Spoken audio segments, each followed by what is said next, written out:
Hi friends, ఈరోజు నేను నిమ్మకాయ పచ్చడి ఎలా ఊరేయాలో చూపిస్తాను.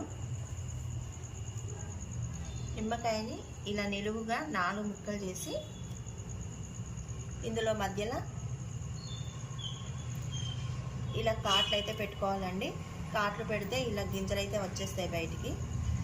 పచ్చడి పెట్టేటప్పుడు నిమ్మకాయలు ఊరేసేటప్పుడు కొంచెం రసం కూడా పెడితే మంచి గ్రేవీగా ఉంటుందండి. దానికోసం అయితే నేను 25 కాయలు తీసుకున్నాను. 20 కాయలు కోసేసిన ఒక 5 కాయలు అయితే ఈ విధంగా రసం పిండుకుంటున్నా. ఇందులో కొంచెం పసుపు,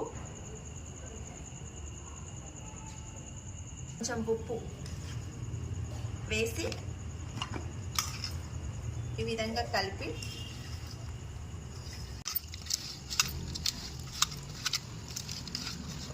ఇలా డబ్బాలోకి అయితే తీసుకోవాలండి.